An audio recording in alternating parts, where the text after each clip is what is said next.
오늘 하나님의 말씀은 하나님의 S라는 제목으로 은혜를 나눠보겠습니다. 우리 옆에 있는 분하고도 이렇게 한번 격려해 볼까요? 이렇게 인사하겠습니다. 이번 주도 우리 이렇게 격려해요. 한 주 산다고 고생 많았어. 이렇게 한번 인사하겠습니다. 시작. 한 주 산다고 고생 많았어. 오늘은 이렇게 또 인사합시다. 하나님이 아시니까 맡기세요. 이렇게 인사하겠습니다. 시작. 하나님이 아시니까 맡기세요. 하나님의 S란 제목으로 오늘 은혜를 나눠보겠는데요. 우리 책 화면을 보면 하나님의 S란 책을 쓴 스탠리 존스 선교사님의 그 책이 있는데, 뭐 자서전이라기보다는 그의 선교지에서 간증과 신학적인 체험을 적은 책인데요. 이 책을 쓴 스탠리 선교사가 이 본문을 가지고 얘기하면서 하나님의 약속은 예수님 안에서 다 성취되었기 때문에 믿음으로 아멘으로 취할 때 이루어진다고 얘기했습니다. 다른 말로 하면 하나님의 약속이 그리스도 예수 안에서 다 이루어졌기 때문에 우리가 그걸 믿음으로 고백하고 취하게 될 때, 아멘하게 될 때 그 약속이 나에게 이루어진다는 것이죠. 실제로 그는 선교지에서 그런 하나님의 약속이 이루어지는 것을 체험했는데요. 그가 이제 1900년대 초에, 1900년대 아마 40년대일 겁니다. 그때 헌신적으로 선교를 인도에서 했는데, 선교를 하다가 인도의 그 열악한 환경 속에서 몸에 중병이 왔습니다. 너무 큰 중병이 와서 그 어느 날 인도에 있는 어느 지방에 있는 한 사원에 들어가서, 교회도 아니에요. 그 인도의 힌두 사원인가 들어가서 기도를 했어요.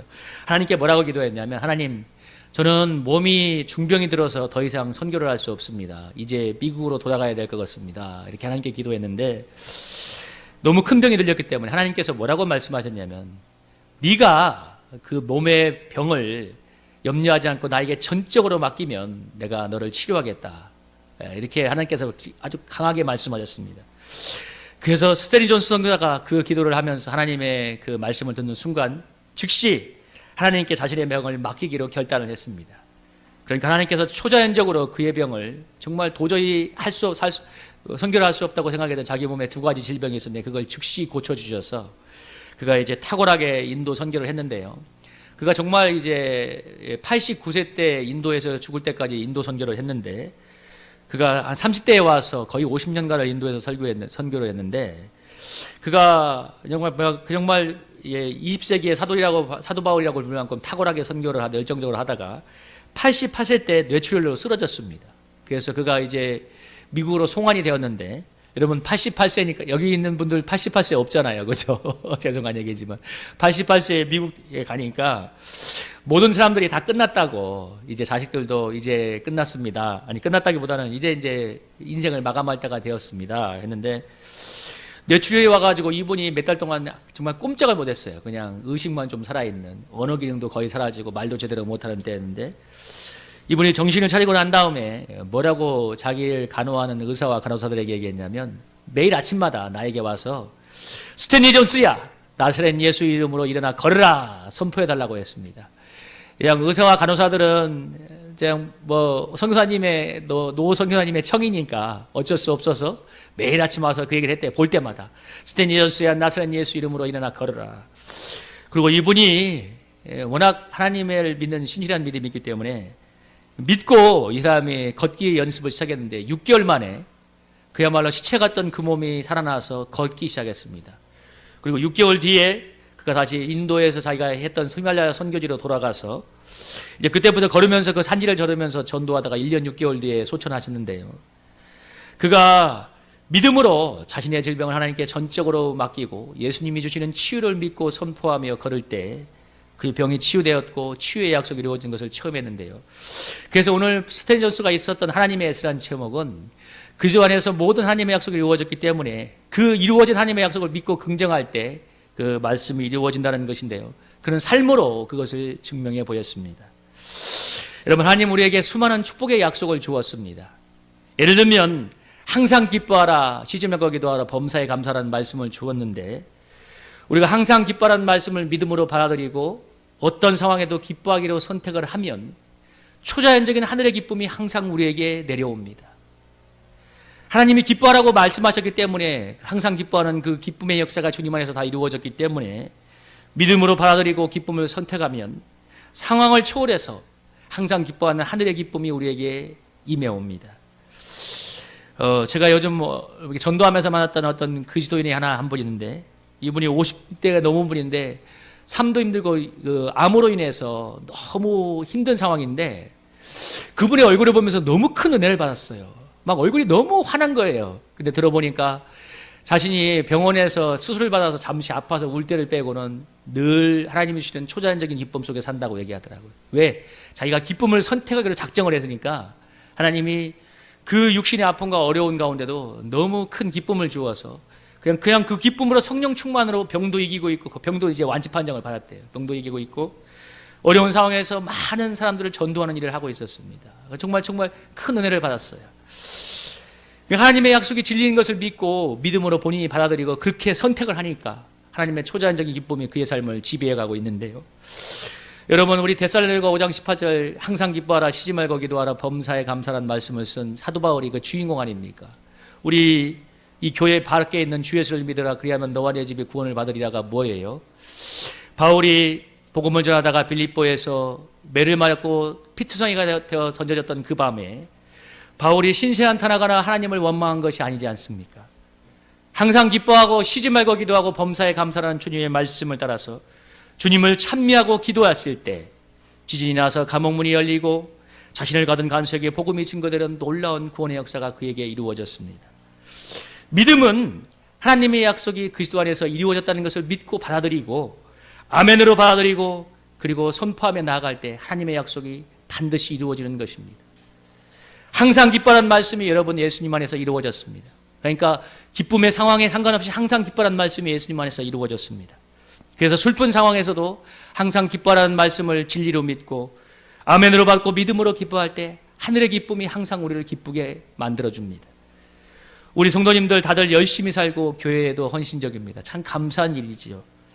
그런데 안타까운 것은 여러분을 향한 하나님의 약속이 그리스도 안에서 이미 이루어졌음에도 불구하고 누리지 못한다는 것입니다. 여러분, 항상 기뻐하라고 했는데 기뻐하지 못하잖아요. 기쁨을 누리지 못합니다. 아무것도 염려하지 말고 평안을 누리라고 했는데 평안을 누리지 못합니다. 여러분, 주님께서 환경을 다스리고 정복하고 우리 창세기 1장 28절 말씀처럼 땅을 정복하고 다스리고 생육하고 번성하라고 했는데 환경을 다스리고 정복하고 생육하고 번성하지 못합니다. 많은 그리스도인들이 슬프지만 이 놀라운 그리스도의 약속이 우리 삶에 이루어졌음에도 불구하고 그걸 믿음으로 받고 취하지 못하기 때문에 평생을 여러분 생존의 수준에서 살아갑니다. 사단의 전략에 철저하게 말리고 있는 거예요. 사단에게 속고 있기 때문에 믿음으로 하나님의 약속이 그리스도 안에서 이미 성취됐다는 사실을 믿고 내가 믿음으로 받아들이고 그걸 선택하고 있지 않기 때문에 누리지 못하는 것입니다. 첫째는 영적인 무지의 문제고 두 번째는 그것을 믿음으로 취하고 누리지 못하는 문제입니다. 여러분, 우리 사랑하는 우리 성도님들, 오늘 말씀을 들으면서 여러분 하나님의 약속이 그리스도 안에서 이미 이루어졌다는 사실을 믿으시길 바랍니다. 그래서 아멘으로 받고 항상 기뻐하고 감사하고 평안 속에 살면서 오늘 창세기 말씀처럼 다스리고 정복하고 생육하고 번성하는 축복의 인생이 되기를 주님의 이름으로 축복합니다. 오늘 말씀을 보면 이렇게 하지 않습니까? 오늘 뭐라고 얘기하나요? 여기 보면은 13절부터 16절의 내용이 뭐냐면 바울이 고린도 성도들의 믿음을 장성하게 세워서 그들이 그리스도 안에서 자랑이 될 것을 확신을 했는데 그런 확신을 가지고 오늘 16절에 보면 고린도를 지나서 마게도를 지나 예루살렘으로 간다는 계획을 세웠는데 그가 17절에서 뭐라고 얘기하냐면 이렇게 계획을 세울 때 자신이 육체를 따라서 경솔하게 계획하지 않았다고 말합니다. 육체를 따라서 경솔하게 계획했단 말은 그냥 사람의 생각으로 계획했단 말이죠. 아, 이렇게 하면 좋을 거야. 아, 이렇게 하면 참 좋을 것 같아 하는 사람의 생각인데 하나님이 주시는 믿음으로 근데 이렇게 계획할 때 육체를 따라 경솔히 계획하지 않았다고 하는데요. 하나님이 주시는 믿음을 따라서 인도를 따라서 믿음으로 하지 않고 사람의 생각을 따라 경솔하게 계획하게 되면 그런 것은 어떤 일이 벌어지냐면 사람의 생각을 따라 한 계획은 상황이 바뀌면 여러분 얼마든지 뒤집어집니다. 상황이 바뀌려고 하면 하려고 했던 계획도 얼마든지 노로 바뀔 수가 있는데요. 그러나 하나님이 뜻하시고 인도하시는 게 육체를 따라한 계획이 아니라 하나님이 뜻하시고 인도하시는 계획은 하나님의 계획이기 때문에 절대로 노가 없습니다. 반드시 이루어집니다. 그러니까 사람 육체를 따라 한 계획은 상황에 따라 얼마든지 무너지고 바뀌어지지만 하나님의 계획, 하나님이 말씀하신 약속의 말씀, 그걸 따라 믿고 그 인도를 받았다는 계획은 반드시 이루어집니다. 여러분, 대표적인 게 아브라함 아닌가요? 창세기 12장 1, 2절에서 아브라함에게 하나님께서 뭐라고 했어요? 내가 본족 집을 떠나서 가나안 땅으로, 약속의 땅으로 가면 내가 너로 큰 민족을 이루고 너에게 복을 주고 내 이름을 창대케 할 거라고 얘기했는데, 아브라함이 이 말씀을 붙잡고 믿음의 땅에서 가나안 땅으로 가서 100년 동안 살았는데 100년 동안 살 동안 그가 남긴 것은 이삭 한 명이었습니다. 그러나 그가 중요한 것은 이 하나님의 약속이 이루어질 것을 믿고 죽었어요. 그리고 정확하게 430년 뒤에 이스라엘 백성이 애굽 땅에서 출애굽할 때 그의 후손들이, 여러분 성경이 기록하잖아요. 약 20세 이상의 남자만 60만, 그러니까 모든 사람들 포함하면 수백만 명의 백성으로 정말 숫자적으로 완벽하게 성취가 되었습니다. 그 기간 동안 이스라엘 민족이 멸망당할 수많은 위기가 있었는데, 여러분 출애굽기 한번 읽어봐요. 바로 왕이 너무 이스라엘 백성이 번성하니까 그 자녀들을, 남자를 다 죽이려고 아이들은 다 나일강에 집어넣지 않습니까? 그래도 하나님이 복을 주시니까 초자연적인 방법으로 번성을 해서 이스라엘 백성이 끝끝내 그 땅을 수백만의 백성이 번성해서 빠져나옵니다. 하나님이 약속하신 약속이었기 때문에 그렇게 하나님의 초자연적인 섭리로 그들을 보호하시고 인도하시는데요. 여러분, 이스라엘 백성을 하나님께서 마지막 때에 돌아오겠다고 우리 로마서 13장에도 11장에도 보면 나오죠. 이스라엘의 충만한, 이방인의 충만한 수가 차면 이스라엘에 돌아오겠다고 하는데, 이제 주님께서 때가 되어가니까 여러분 실제 역사에서 어떤 일이 벌어졌어요? 2000년간 나라가 없던 이스라엘이 1948년에 건국했습니다. 수많은 사람들이 이 말을, 그냥 이 얘기를 우습게 여기는데, 여러분 2000년간 나라가 없는데 그 민족의 정체성이 사라지지 않고 종교와 문화를 유지했다가 다시 나라가 경국한 경우는 다시는 없었습니다. 전무후무한 일. 여러분 우리 한번 그냥 간단하게 생각해 봐요. 우리 이민 간 사람들 한번 생각해 보세요. 미국 땅에 이민 간 사람들 2세 정체성이 희미해집니다. 한국말 좀 쓸까 말까예요. 이제들이 오면 여러분 버터 발린 한국 발음으로 어설픈 한국어를 하지 않습니까? 근데 이민 3세, 4세 되면 완전히 정체성이 사라져서 그 민족의, 그 나라에 흡수되어 버립니다. 그럼에도 이스라엘은 2000년간 나라가 없는데도 불구하고 전 세계에 흩어져서 살았어요. 수많은 핍박을 받았어요. 여러분 2000년 때 얼마나 많은 수백만 명의 이주인이 대학살을 당했잖아요. 그래도 그 민족이 사라지지 않고 정체성과 종교를 유지하고 끝내 다시 나라가 세워졌습니다. 여러분, 하나님께서 마지막 때에 그 백성을 돌아오겠다는 하나님의 불가사의한 약속과 섭리가 있으니까 어떤 상황에서 하나님이 불가한 초자연적인 섭리로 그들을 지키고 인도해 가시는 것입니다. 그러면 우리가 하나님의 계획은, 하나님의 약속은 어떤 상황에서도 반드시 이루어진다는 것을 믿으시길 축복합니다. 그래서 여러분, 사람의 생각을 따라 사는 것이 아니라 하나님의 계획, 하나님의 약속을 따라 사는 게 그렇게 중요합니다. 하나님의 계획은 어떤 상황에서도 성취가 됩니다. 그래서 우리는 어떤 계획과 시도를 하기 전에 육체의 계획을 따를 것이 아니라 하나님의 의도가 무엇인지, 하나님의 계획이 무엇인지, 하나님의 약속이 무엇인지부터 물어봐야 됩니다. 왜냐하면 하나님의 약속을 반드시 이루어지기 때문에, 그리스도 예수에서 모든 말씀이 이루어졌기 때문에, 노가 없기 때문입니다. 하나님의 약속의 말씀을 믿음으로 취하고 인도를 받으면 그러면 반드시 이루어집니다. 오늘 바울이 그 말을 하고 있는 것입니다. 여러분 18절부터 한번 같이 한번 읽어볼까요? 한번 읽어보겠습니다. 시작. 하나님은 미쁘시니라. 우리가 너에게 한 말은 예하고 아니라 함이 없노라. 우리 곧 나와 실루아나와 디모데로 말미암아 너희 가운데 전파된 하나님의 아들 예수 그들은 예하고 아니라 함이 되지 아니하였으니 그에게는 예만 되었느니라. 하나님의 약속은 얼마든지 그리스도 안에서 예가 되니 그런즉 그로 말미암아 우리가 아멘하여 하나님께 영광을 돌리게 되었느니라. 오늘 바울이 뭐라고 얘기하냐면, 바울은 고린도 성도들에게 한 말, 그리고 고린도에게 전했던 하나님의 말씀이 예하고 아니라 함이 없다고 합니다. 노는 없다는 얘기예요. 그들에게 전한 하나님의 말씀이 노가 없다는 얘기예요. 왜냐하면 하나님의 약속은 그리스도 안에서 다 이루어졌기 때문에 그리스도 안에서는 다 예가 된다는 것입니다. 하나님의 약속이 그리스도 안에서 예가 된다는 말은 예수님이 그리스도 안에서 모든 말씀의 요구를 다 이루었다는 말입니다. 여러분 로마서 8장 3절에서 뭐라고 했어요? 율법이 육신으로 말미암아 연약하여 할 수 없는 그것을 하나님은 아시나니. 여러분 뭐라고 했어요? 죄로 말미암아 자기 아들을 죄 있는 육신의 모양으로 보내어 육신의 죄를 정하사 육신을 따르지 않고 영을 따라 행하는 우리에게 율법의 요구가 이루어지게 하심이라. 예수님이 십자가에서 모든 말씀의 요구를 다 이루어 주었어요. 다 이루었다고 했잖아요. 돌아가실 때 요한복음 19장 30절에 모든 말씀의 요구를 다 이루어 버렸어요. 예수님이. 그래서 우리가 예수님께서 이루신 이 믿음의 승리를 믿고 믿음으로 이 이루어진 하나님의 말씀을 아멘으로 믿음으로 예수님이 다 이루는 것을 믿고 고백하고 선포할 때 이루어진다는 것입니다. 여러분 아무것도 염려하지 말고 기도하라고 얘기할 때 우리가 잘하고 있는 말잖아요. 이건 다 주님 안에서 이루어진 말씀이에요. 그래서 우리가 아무것도 염려하지 않고 기도할 때 하나님의 판강이 틀림없이 여러분의 마음과 생각을 지킵니다. 너희 염려를 주님께 맡기라고 하잖아요. 주님이 너를 돌보시니까. 그러면 이 주님이 돌보신다는 약속이 다 이루어진 거기 때문에 믿고 맡기면 하나님의 평강이 우리를 지키고 우리 인생을 돌보아 간다는 것입니다. 여러분 염려를 주께 맡기는 말씀대로 맡기고 기도할 때 하나님의 평안이 우리를 지키고 주님이 우리를 돌보시는데요. 우리는 평안한 환경일 때 온다고 믿잖아요.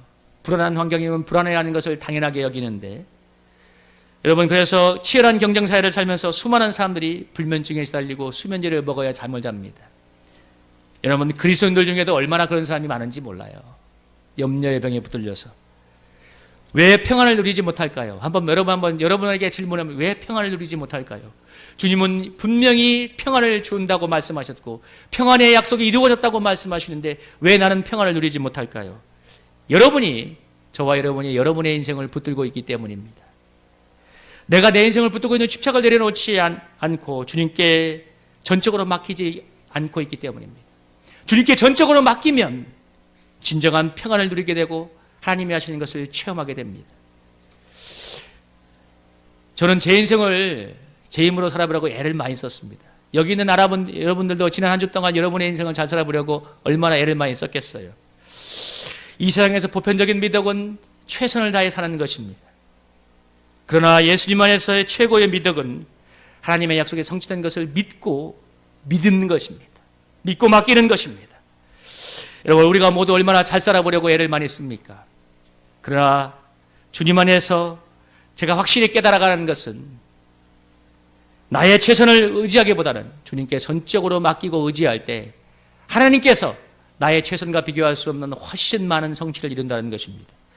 제가 이 본문을 준비하다가 저의 삶을 돌아보면서 확실히 제가 다시 한번 깨달았어요. 여러분 제가 신앙생활 초기에 제 힘으로 술, 담배를 끊어보려고 할 때 정말 안 됐어요.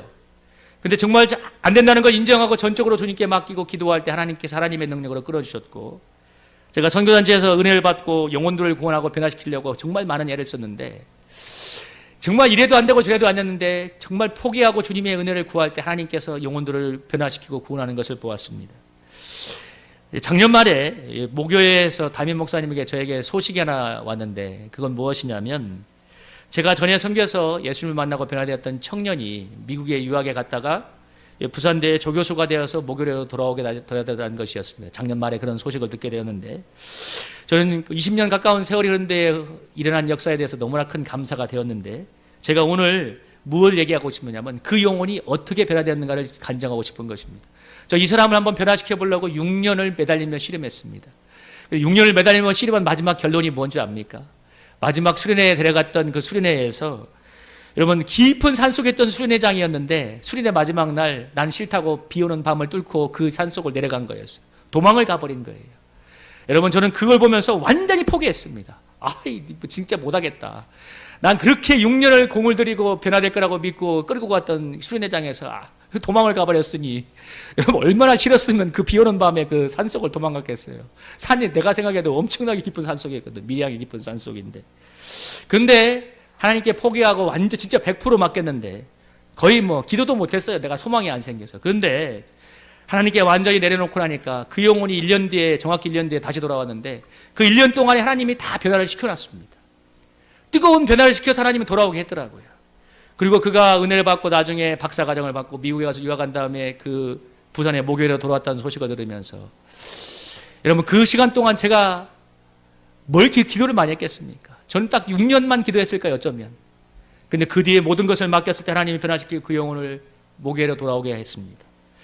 제가 부교육자 때 청년부를 섬기면서 정말 힘들었던 그 첫 해에 아직 아무것도 못했어요. 너무 힘이 들어서. 그래서 정말 했던 것이 간절하게 기도하는 것이었는데 제가 4년 동안 청년부를 하면서 그 애가 가장 많은 성장을 했습니다.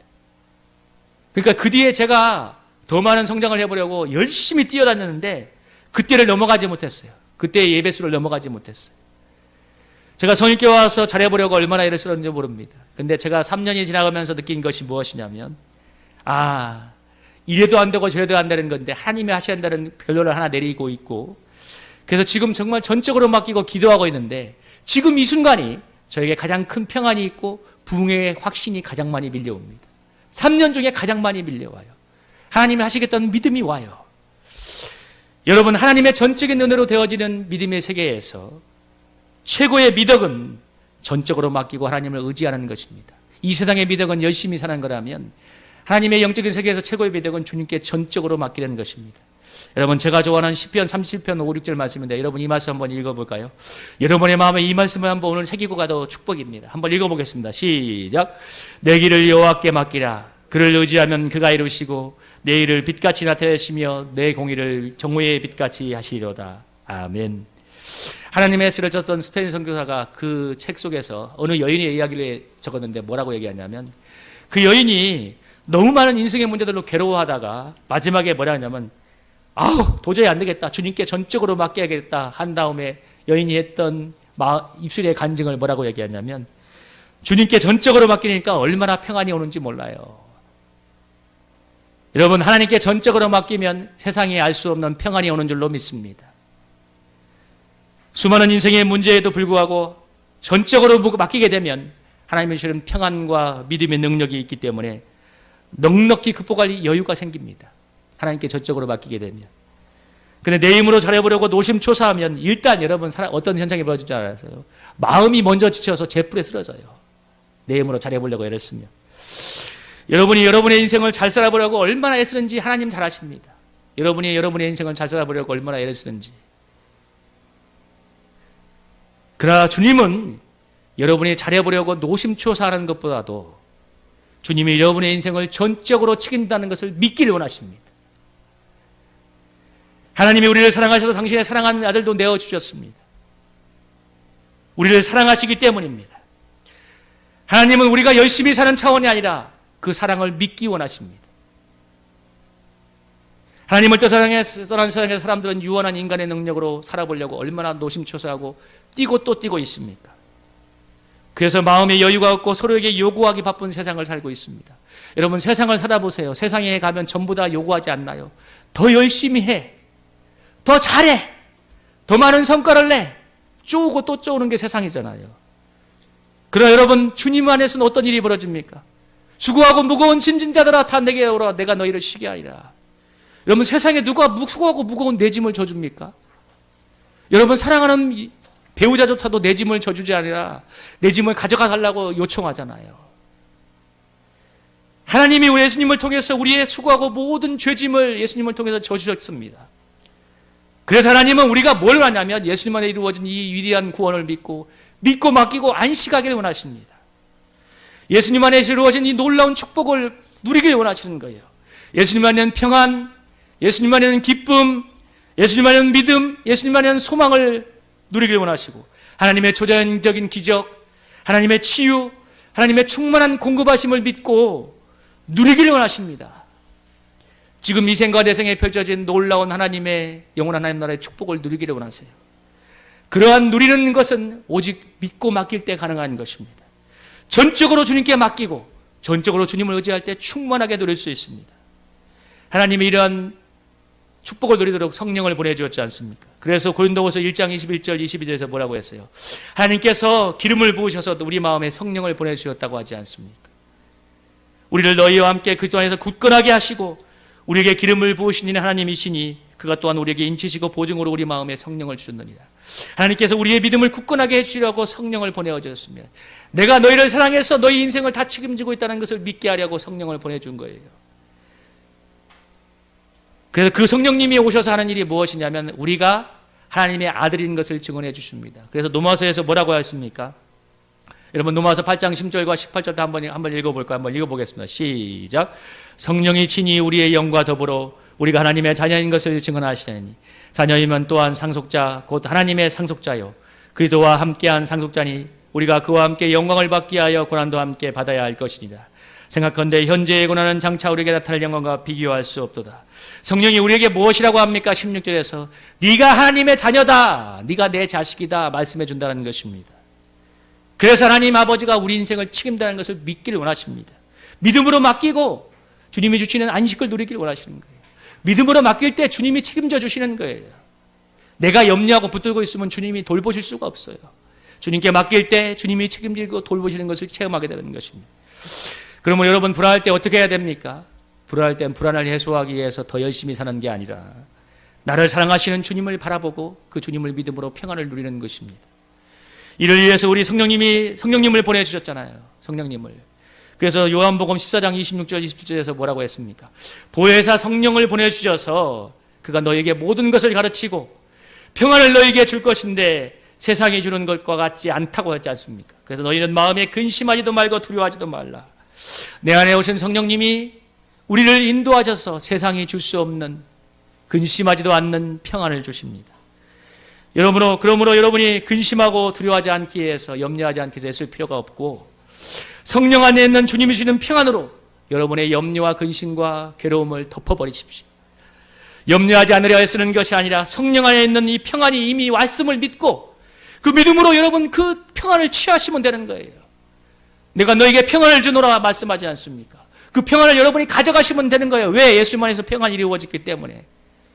아무것도 염려하지 말라고 하잖아요. 이미 절대적인 평안이 이루어졌기 때문에 믿음으로 그 평안을 가져가면 되는 것입니다. 여러분 질병이 몸에 괴롭히고 있습니까? 여러분 성경에서 분명하게 뭐라고 하나요? 믿는 자에게 이런 표적이 따른다고 말합니다. 믿는 자에게 이런 표적이 따르고 귀신을 쫓아내고 방언을 말하고 뱀을 집어올리고 무슨 독을 마시다 해를 받지 아니하고 병든 사람에게 손을 얹으면 나을 것이라고 얘기합니다. 여러분 뭐라고 했어요? 믿는 자에게 이런 귀신을 내어쫓고 병을 낫는 분명한 표적이 따라온다고 말하고 있습니다. 예수님께서 십자가에서 우리의 모든 죄의 저주와 함께 모든 질병도 가져가셨기 때문에 그리고 부활하셨기 때문에 이 주님이 이루신 승리를 믿고 기도할 때 여러분 질병도 나가고 귀신도 쫓아내는 것입니다. 삶의 모든 어려움을 극복할 수 있습니다. 여러분 뱀을 집어올리고 무슨 독을 마시다 해를 받지 않는단 말이 뭔 말이에요? 삶의 모든 위험으로부터 주님이 지켜준다는 말입니다. 주님이 지켜준단 말이에요. 우리 주님이 승리하셨기 때문에. 여러분 절망을 하고 있습니까? 여러분 로마서에서 뭐라고 했어요? 우리가 아직 죄인되었을 때서 우리를 위하여 죽으심을 하나님께서 우리에 대한 자기의 사랑을 확증하셨다고 하지 않습니까?